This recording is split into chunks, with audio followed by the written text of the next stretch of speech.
Yeah, I suppose many of you have guessed it's not a human skull. I mean, that would be illegal, wouldn't it? I've been looking for a fake human skull, but difficult to come by. Sheep skull. No, that's not blood. Okay, that's red candle wax. I used to have a red candle on the forehead of the sheep there, the brow. Anyway, it's sheep skull. Okay. None of this. Let's not see any of this. Okay. Okay. See the classic cliche. Alas, poor Yorick, I knew him, Horatio. He hung those lips that oft I kissed. Where be your jibes now, your scoffs, your quirks of merriment that were wont to set the tables alight with laughter? It's just cliched. No, I wouldn't do that. Perhaps I'd do more something like this.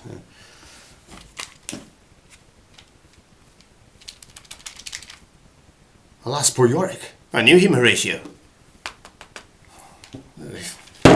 You hung those lips that oft I kissed. Where be your jibes now, eh? Your scoffs, your quirks of merriment that will want to set the table alight with laughter.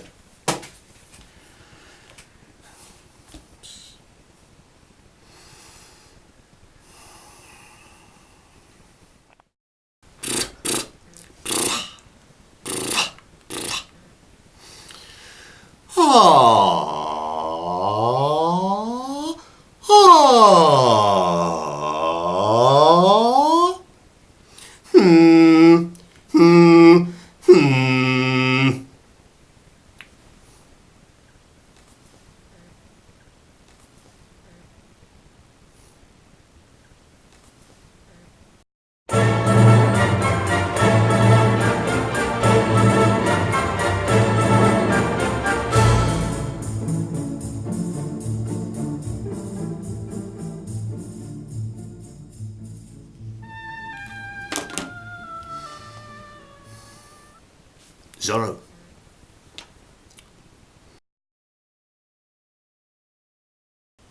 Read.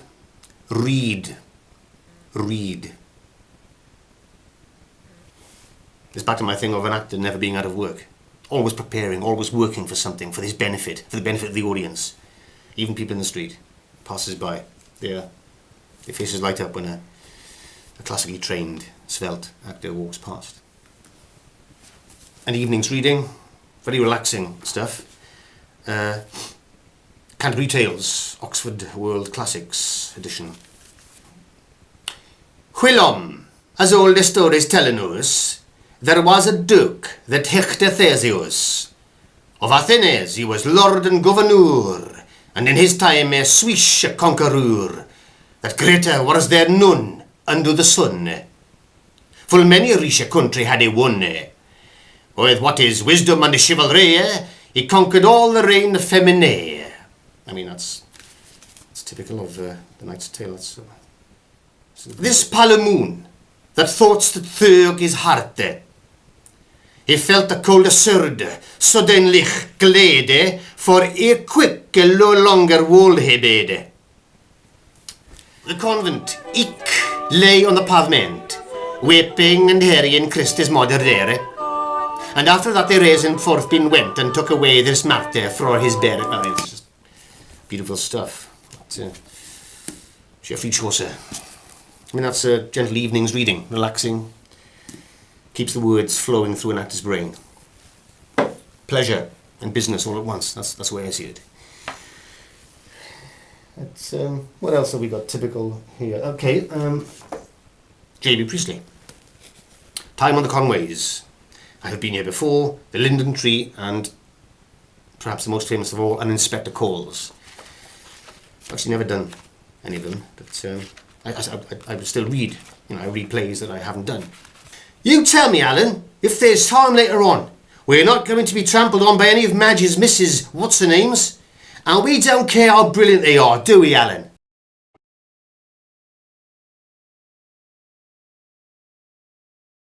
That's a cool smoke.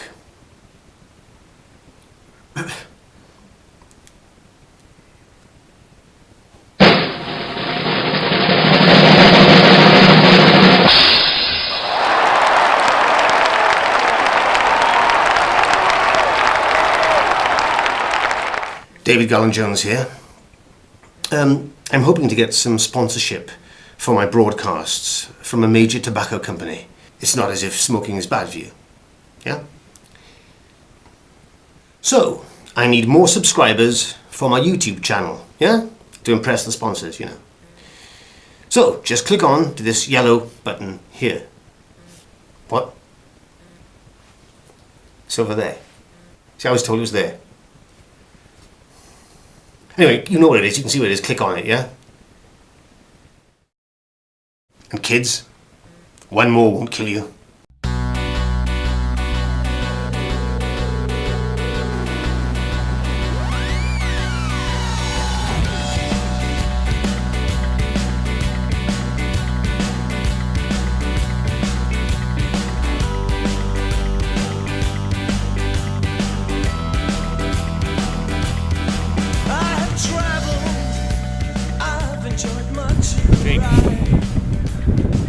Sorry I'm late.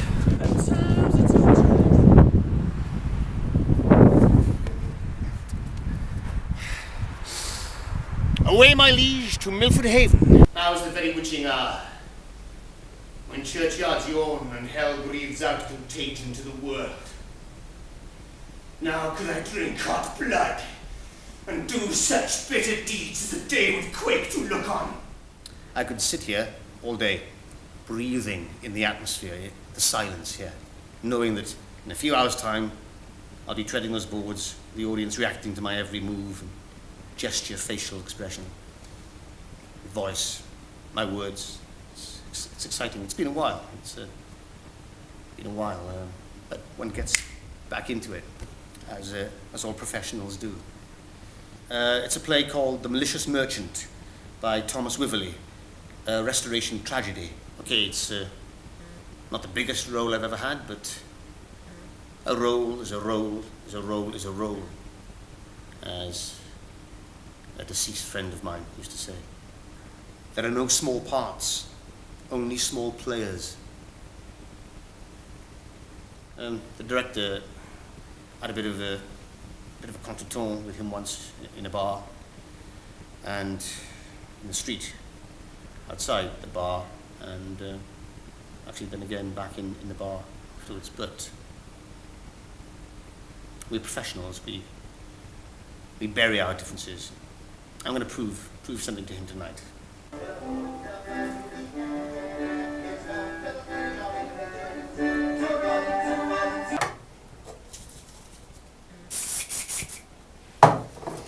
You know, an important part of any restoration play, the wigs.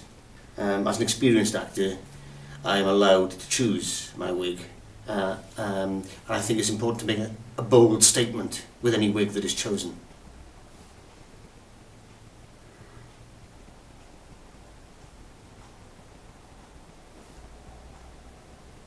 Squire! Where's the squire? Ah. I've got a letter for your worship. Squire! Where's the squire? Ah, I've got a letter for your worship. Squire, where's the squire?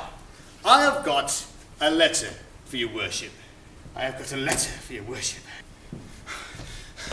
Squire, where's the squire? I have got a letter for your worship. Squire, where's the squire? I have got a letter for your worship. Squire, where's the squire? I have got a letter for your worship. I'm going to allow it to boil. Allow it to boil. Put it on the back burner. See what happens. See what happens later. Yes. That's a good dynamic. Good dynamic, though. Taking in everyone, all the other characters, before I address the squire. Squire! Where's the squire? I have got a letter for your worship. Working with David has been, well, sublime. Yeah, it's a great honour after all these years of hearing about him and worshipping him from afar to finally work with him close up. Brilliant. It's been a long time since I've seen him, and it's good to have him back. Great. Fantastic. Brilliant actor.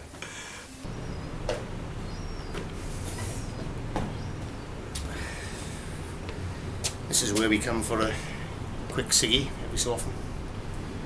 I'm actually cutting down. That's not good for the voice. I should say that I play the part of Gribble, the servant, not stroke messenger, I suppose. That's where my line comes into play, in messenger mode. I have got a letter for your worship. I have got a letter for your worship. I have got a letter for your worship. It's coming. You know, it might only be one line, but it's crucial. It moves the plot on, moves the action of the play onward. A line is a line is a line. You know, there are characters that don't speak ever in plays. I play another character in this play, a lord who just is in the background for decoration. You know, he doesn't speak. I mean, there are Beckett plays that the characters appear from beginning to end and don't speak at all. You know, they say nothing. And that takes some acting.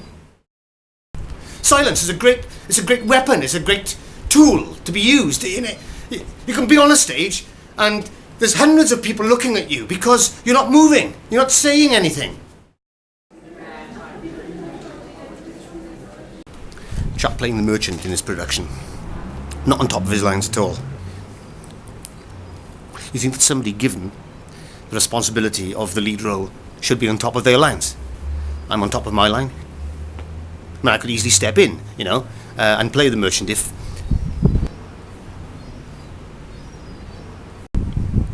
something happened to him. The director, he knows that I'm not quite in contact with my line yet. But, you know, I haven't quite found Gribble. But I'm confident as to wait in the wings and see what comes. See what comes forth. Oh, yeah. Stand by, David. I was never so happy before. My boy takes after his father, poor Mr. Lumpkin. Exactly.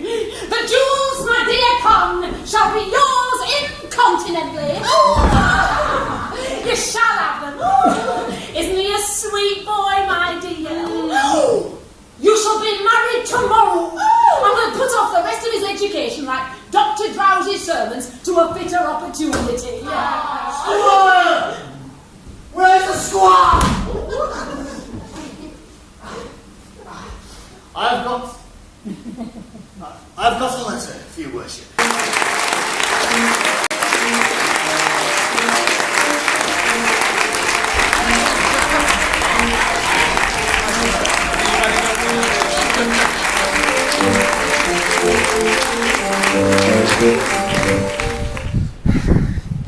I think that went well. Well, I can't believe it. I don't know what he was thinking. David, the director's calling for I'll be there in 5 minutes, tell him. Just shocked, to be honest. Shocked.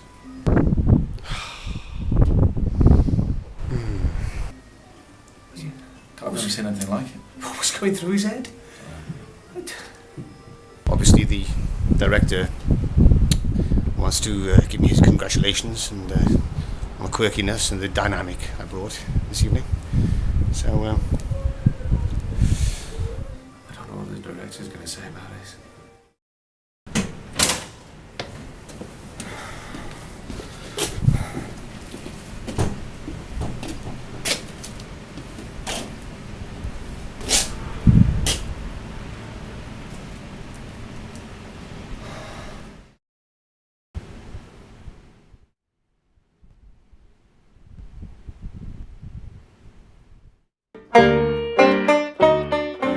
smoking on stage. Director will say, David, I think it would be good if you had a cigarette there. I say, great, I'll do that. But an ordinary cigarette, no. Why? Because an ordinary cigarette, you just take it out of the packet, pop it into the mouth, light up. No, here you have a rollie. There's all this business, the gubbings inside the filter tip. The rolling it with dexterity. All the time the audience, the eyes are on me, watching me roll the cigarette.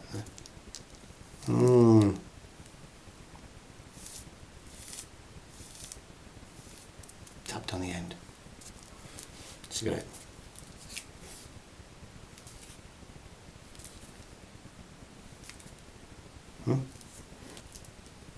Different ways of smoking. It's more middle class, isn't it? Sergeant Major in the army.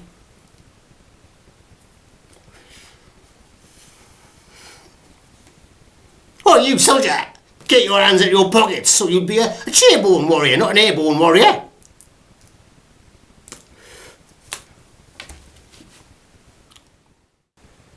I've just had an email from Simon of Gorsimon.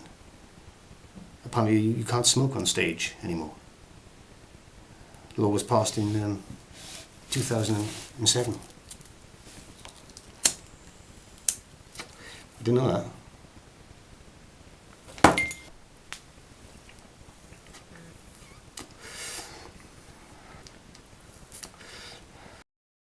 The thing is, Simon, the techniques I talked about can still be applied to film and TV, can't they?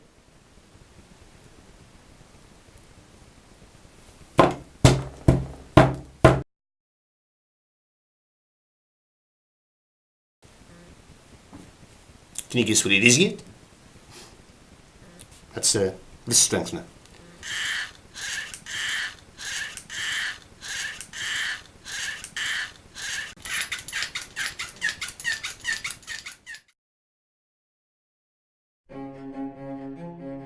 People have asked me about beards going for auditions, and if you're going for a certain period, walking in to an audition with a beard of that period, then, you know, I mean, you are that Gascony cadet. Different types of beard. You've got the beard which is severed here, you see? Yeah. Just so there would be a gap between the main body of the beard and the mustachio, you see? Now that's perfect for your musketeer. Monsieur, you smell like a weasel. You have the face of a baboon. You know, sort of. Come to think of it, though, you don't need the French accent, do you? No, you don't need the French accent there. I mean, Oliver Reed didn't use a French accent in the Musketeer films. Ha! Oh! Monsieur, you smell like a weasel. You have the face of a baboon. Then there's the medieval type beard. I mean, imagine now just a little thin sliver of beard following the jawline, merging out into the main body of the beard here, you see on either side. Look at that. Medieval king. Come, let us sit upon the ground and tell sad stories of the death of kings. How some have been deposed, some poisoned, some murdered, some haunted by the ghosts of those they have deposed. Goatee.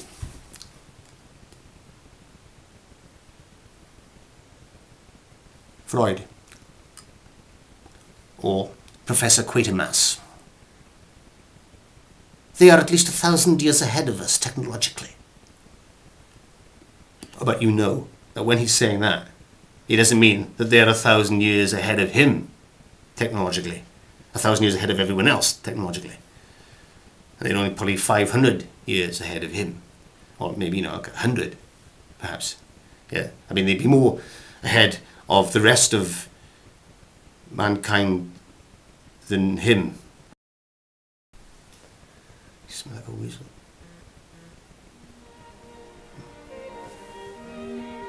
Ha ha! You smell like a weasel. Monsieur, you smell like a weasel. You have the face of a baboon.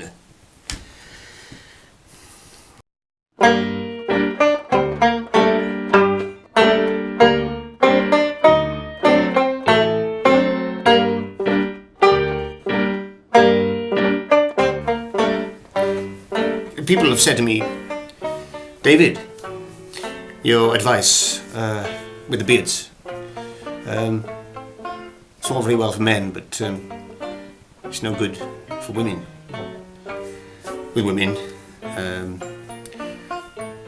any kind of facial hair,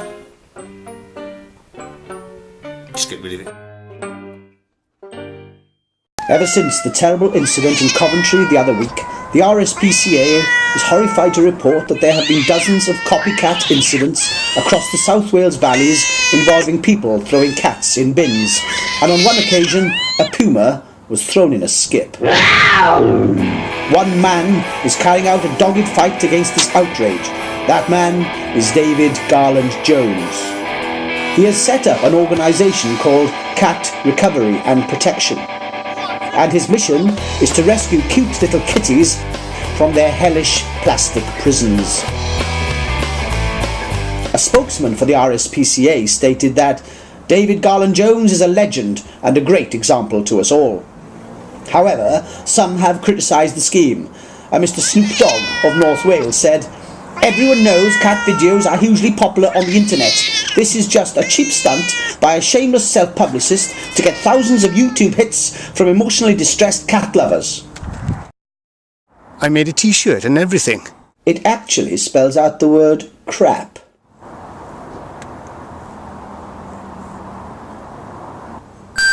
A spokesman for David Garland Jones said that the cat in the video, Tibbly Bibbly, is actually David's own cat. David admits that it was indeed a shameful publicity stunt, but that, despite scenes to the contrary, Tibbly Bibbly and he are very happy together.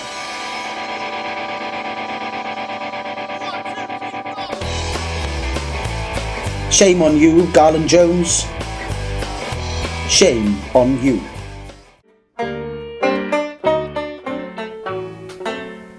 Observation.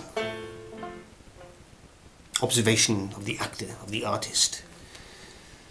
It is an actor's duty to train himself to be a great observer of all things, at all times. Things, everyday things, around you.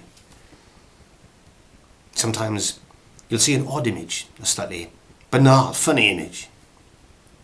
You can ponder it. I love doing that. I mean, today, earlier on, just outside my house, actually, as dark was falling, I noticed a man lying on the pavement just on the corner. One shoe on, one shoe off. Shirt disarranged, unkempt, just lying there. Who was that man? What were the things that turned him on? What was his story? What was his love?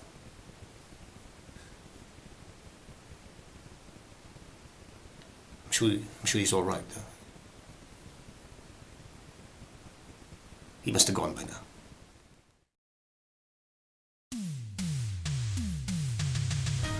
People in soaps, in kitchen sink dramas often have to use the old mug, don't they?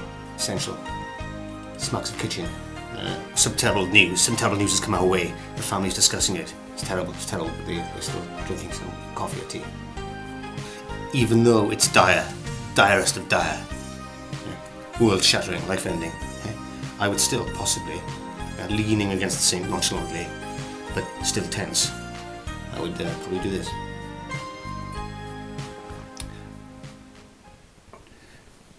Tell me, will she survive?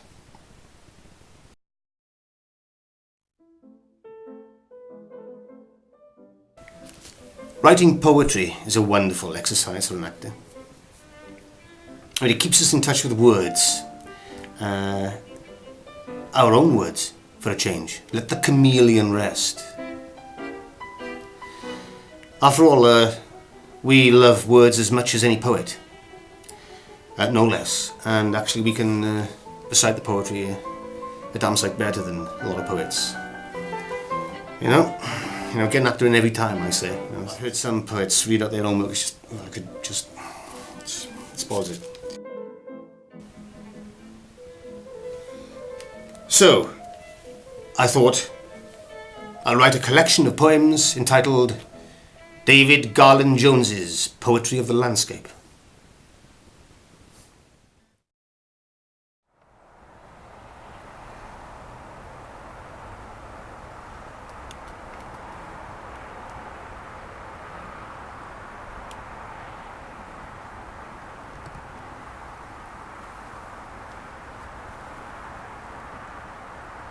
Valley of green industry and grey joy? Does it sit comfortable on my Celtic breast?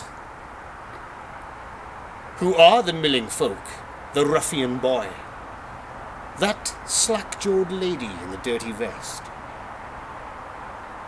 Do not tell me their secret names, but let them play their social games.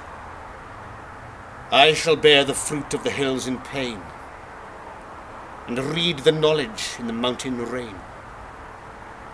My name is Valley.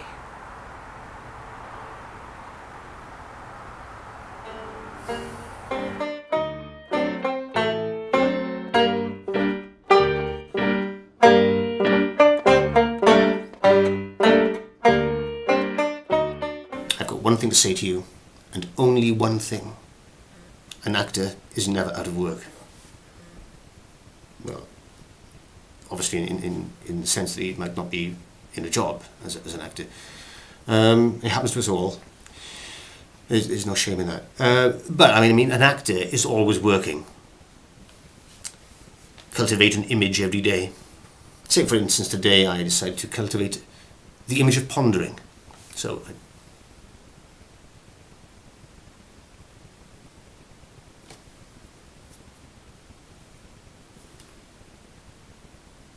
I'm onto something.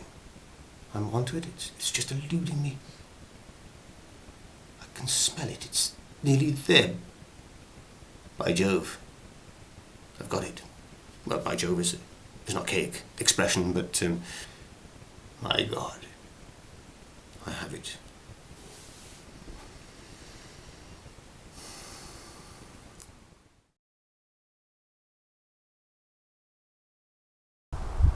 Lanes, languid lane, tarmacked vein, a surreptitious presence midst the map of streets, broken minor nerve in the ganglion of roads. No one walks your puddled length, your broken strength, you're overgrown, you're all alone. No one wheels a proud bicycle from their yard at the back. No first kiss stolen from a primary school classmate in older brother's shorts so slack. Vince?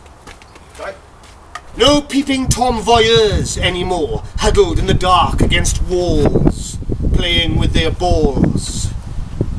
The Iberian lady does not stretch her legs on your stones.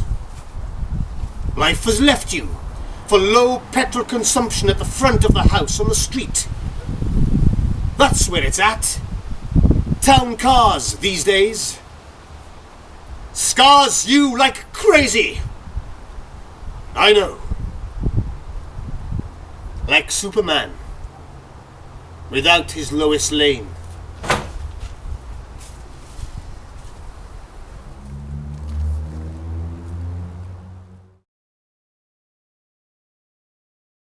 I got one thing to say to you, and one thing only. Read. Now, an actor has to be able to read immediately, brilliantly, something that he has never set eyes on before. Okay? If I went into an audition and reading for Shakespeare, I mean, okay, a lot of people just know 3 or 4 Shakespeare plays. I mean, I do know quite a few. But say Pericles, Prince of Tyre was given, well, actually, I didn't know that one.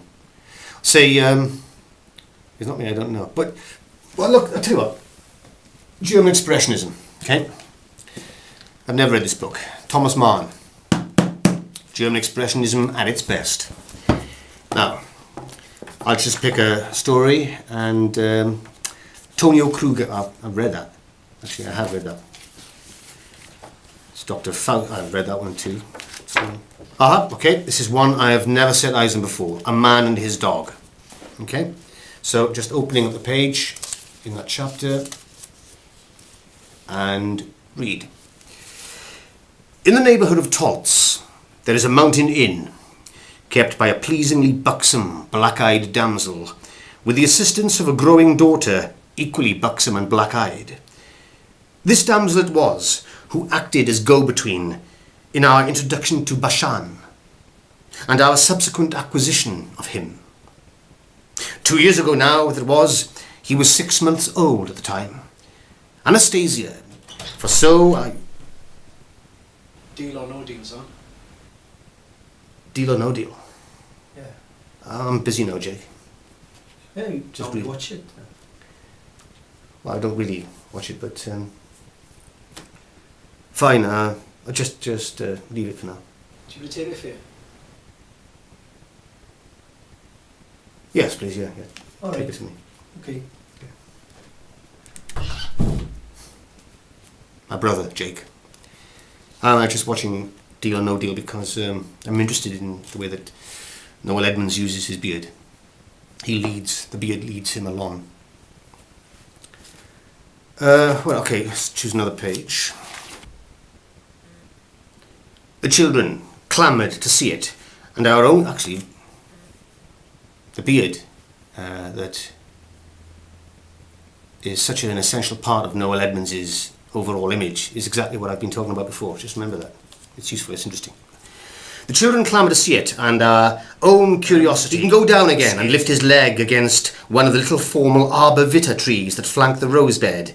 It is the one to the right that suffers from his attentions, wasting away then, and performs this action, not because he needs to, but just to pass the time.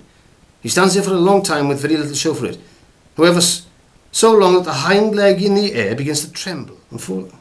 He stares stupidly up into the boughs of the ash trees. Oh, it's about a dog.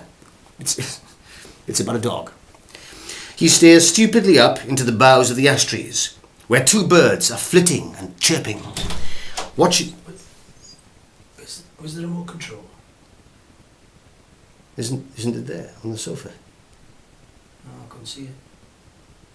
Oh no, I threw it at the TV last night. That's right. It's bust. Hmm. Yeah, that's Judge Judy. Judge Judy was on. Horrible woman. I hate her. What I'll do is, if we're taping it, I'll watch it with you later. Yeah. Like, yeah. All right. Yeah, it'd be nice. Okay. I'll Great, Jake. I'll Yeah. do some cleaning or something. Great. Thanks. Yeah. Yeah. Lovely.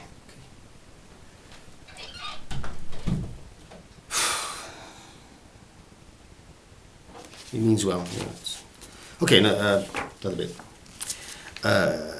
I recall the feelings of baffled anger with which we looked at that duck. And I am reminded of another occasion, another and final episode in this tale of our hunting ground. It was attended by a certain satisfaction for my companion and me, but had its painful and disturbing side as well. Yes,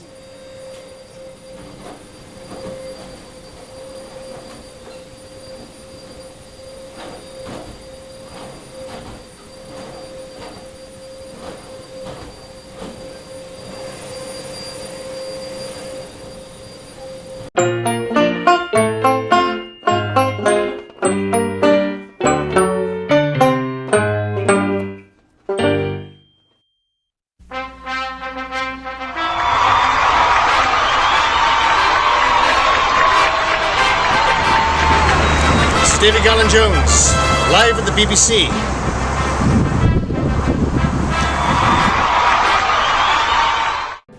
Don't bother to learn the lines. They're an impediment. If you don't have the character, then you don't have the lines. You have the character, you don't need the lines. No, I don't disapprove of them. I mean, I think a lot of Shakespeare has to be learned, so I think so.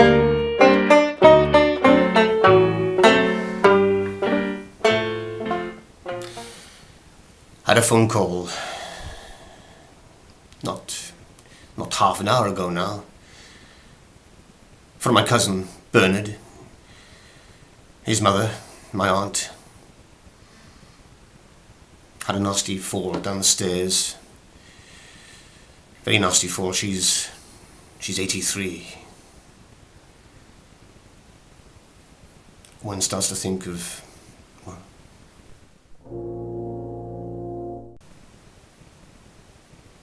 situation, well, one imagines it can only be dire, really.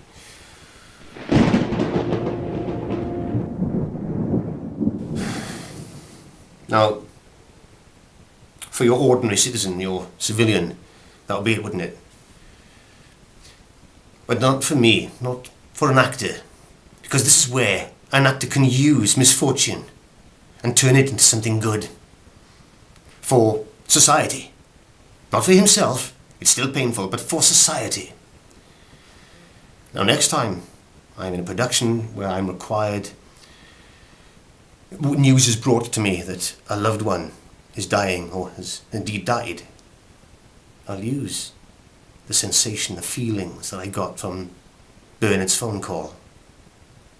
I'll build them, and I'll know what it's like exactly.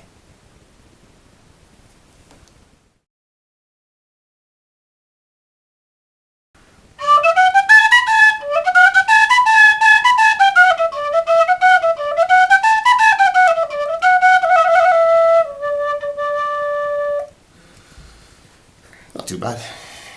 So I was going into an audition for Cyrano de Bergerac. You know, I'd probably walk in with this, with a rucksack. They'd see me with it. They'd think, right, look, that's our Puck. That guy's good with a penny whistle. That's our Puck. They're not doing Midsummer Night's Dream this time, but they may be doing Midsummer Night's Dream in the future. So I just simply let them see me with it, bob out a few notes, and throw it in the rucksack, put the rucksack away, get on with that audition. But it's investment for the future.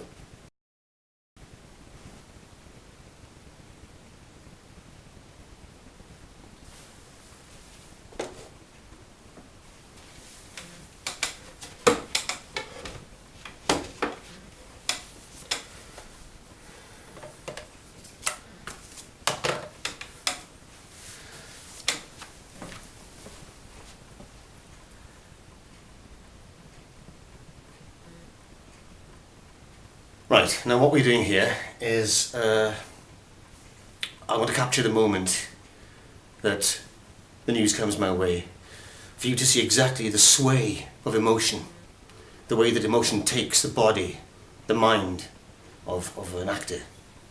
Alright, so I'm expecting Bernie to phone any second now, really.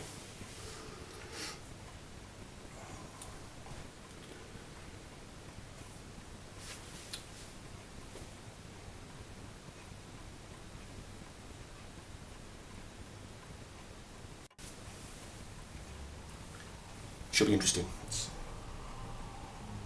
Any second now.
Hello?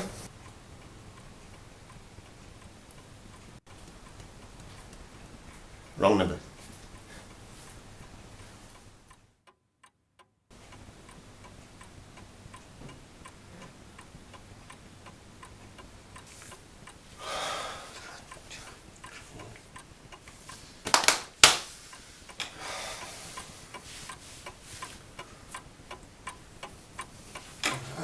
Come on.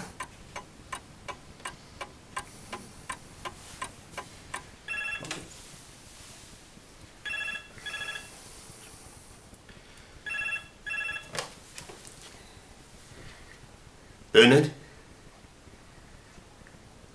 Hello, Bernard. It's David.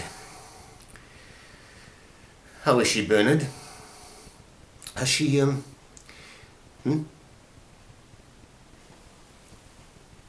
He's fine.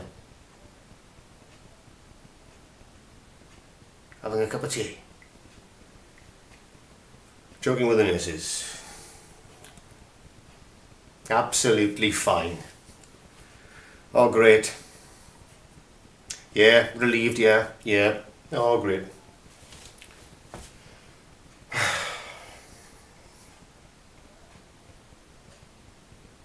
Mild concussion, eh? Well, that's just great burn. You said all the way down the stairs, it's just the last 3 steps. No, don't put her on, don't put her on, no. Hello, Sylvia.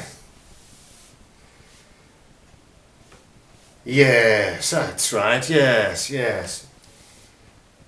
I hear, yes. Lovely time, yes. Yeah, so I hear, yeah.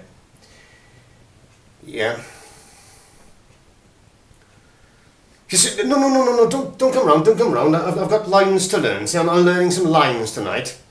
No, don't come round, man. Listen to me. Yeah. No, well, I'm sorry about your fall on the stairs, right? I'm glad you're all better and everything. I can't tonight. I'm a bit busy tonight. Thanks very much. So long, Sylvia. Hey.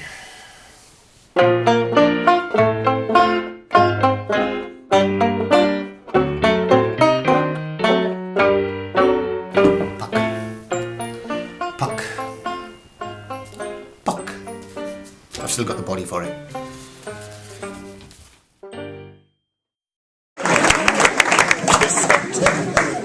David Garland Jones here.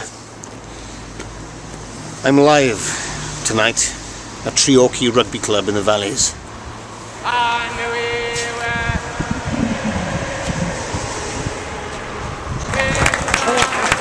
You know, critics, you know, they're given such a bad press and they don't know anything about art, about poetry. Several years ago, as an actor, I decided to do Undermilk Wood in mime.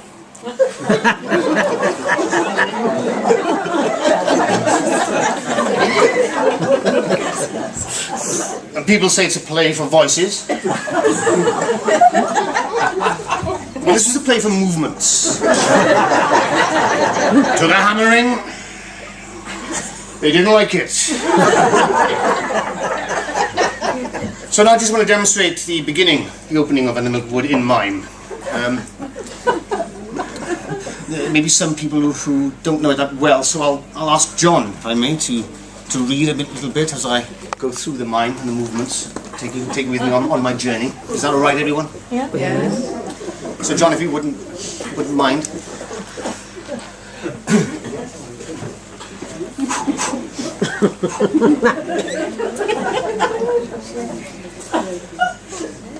To begin at the beginning.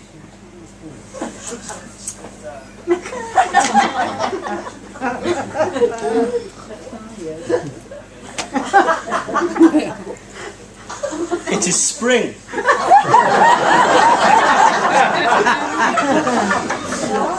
Moonless night. In the small town. Starless.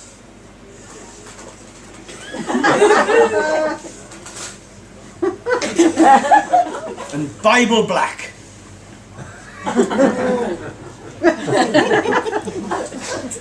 The cobble streets silent. And the hunched quarters and rabbits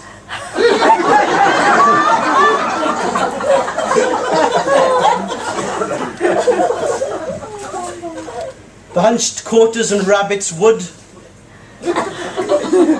limping invisible down to the slow black. Slow black. Crow black. Fishing boat, bobbing sea. The houses are blind as moles.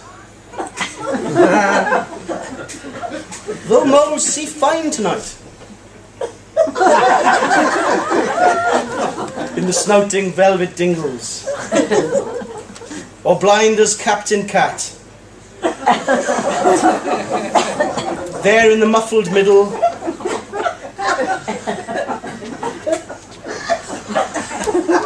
by the pump, and the town clock.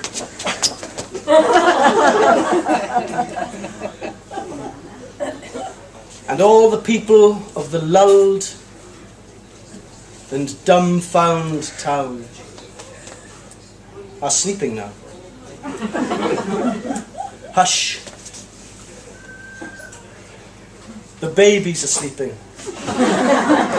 The farmers, the fishers, the tradesmen, the pensioners, cobbler, school teacher, postman, and publican, the undertaker, and the fancy woman, drunkard, dressmaker, preacher, policeman, the web-foot cockle women, and the tidy wives. Young girls lie bedded soft, or glide in their dreams with rings and trousseau, bridesmaided by glowworms down the aisles of the organ-playing wood. Thank you.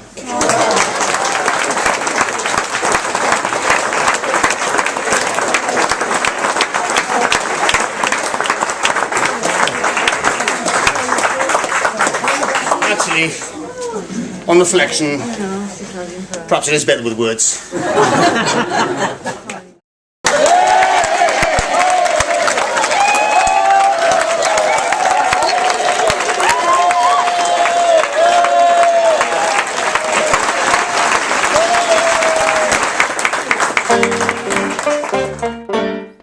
Alas, poor Yorick, I knew him, Horatio. Here hung those lips that I have oft kissed.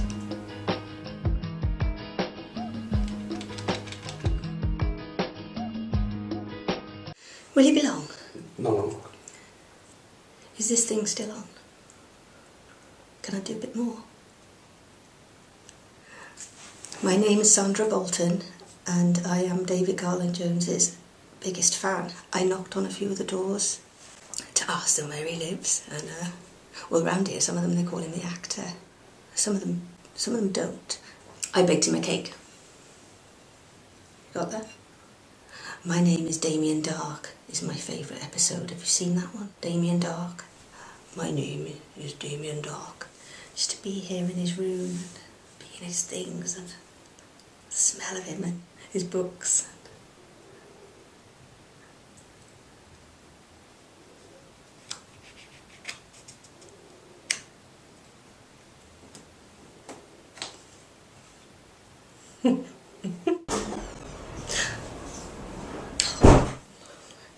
Jake, I've got the pistachios. What's going on? Hello, my name's Sandra Bolton and I'm your biggest fan, and I hope you don't mind, but I found out where you lived and I've just been here in your room and looking at your books, and I just think that you're the best, and I love your videos, and even the unfunny ones, they're good. And I think you're better than Gavin and Stacey. I do, and I think you're handsome, and I think you're lovely, and you're svelte. Can I say svelte? I bought you a cake. Do you like cake? It's got desiccated coconut, and I love you. Nat.